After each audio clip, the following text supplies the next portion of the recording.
morning. This is Diana of Georgia Butterfly. It is a lot warmer today. It looks like it's going to be raining very, very soon. And literally, I had a beautiful day yesterday. I spent it in the city, and then I went back to my space. And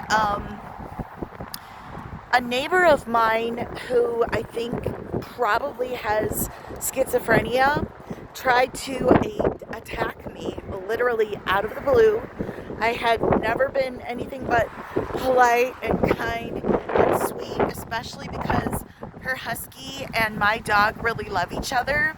But she did tell me from her stories that she shared with me that she was a former Marine and that she suffers from manic depression. And literally, you know, I met her when she was having her depressive episodes and being more cheerful too, I noticed.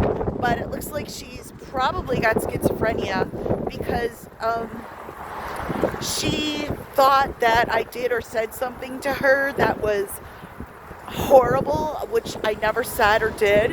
And it's a shame because I know what it's like because my father served in the army too, but he served in the Korean War. And he suffered from paranoid schizophrenia as well. And I guess some people just can't handle serving in the army. Like, it affects them emotionally and damages them permanently.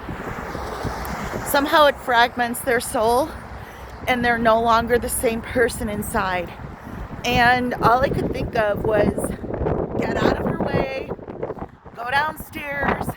I do not want to interact. The last thing you want to do when someone is suffering from delusions like that is to interact. You just really need to walk away from it, let it go, don't even talk to them, don't give it any energy. And I made the mistake of saying that if she came anywhere near me, I'd be filming her.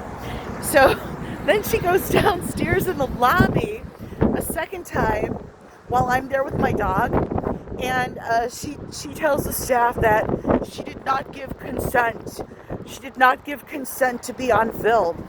And I never took her photo. I never video her. I didn't take any video footage of her. I just feel sorry for her.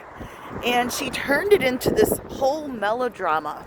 There is no way that you can win any kind of argument with anyone that is suffering from a real chemical imbalance or a fragment of their spirit.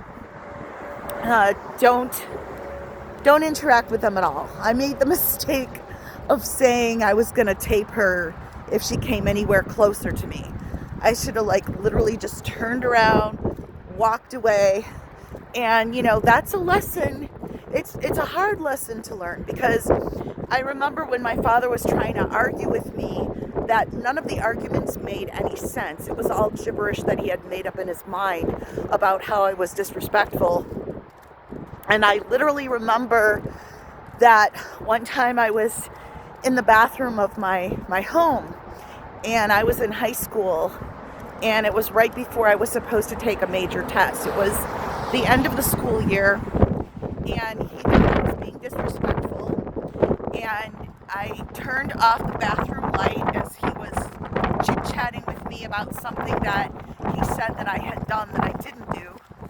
And all of a sudden, my dad takes his hand and smacks me so hard across the face right after I turned off the light in the bathroom that I had a huge welt, a huge cut from his wedding ring right down my jawline that was super red and visible for everyone to see. And I cried, and I remember I had a full day of test taking, and I went and took my history test, and I was embarrassed and ashamed, and I obviously knew the welt was there, and that was my punishment for being disrespectful when I hadn't even interacted. So basically, there's no winning when someone is off their rocker.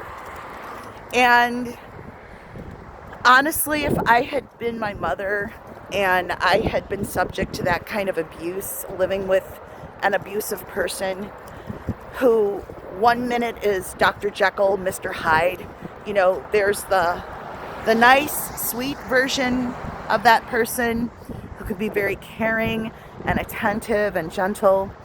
And then there's the switch in the personality that's maniacal and menacing and violent and very dangerous and very unhinged. And it's scary. It's very, very scary. It's not something that you want to experience. See, when you have a family member that suffers from mental illness and you can't rationalize with them to get them out of that mode, there's no second chance. And I mean, everybody right now is talking about Rob Reiner, and what happened to him and his wife, and the fact that his son suffered from depression and personality disorders. I'm sure their son, couldn't control uh, couldn't control his emotions in the moment.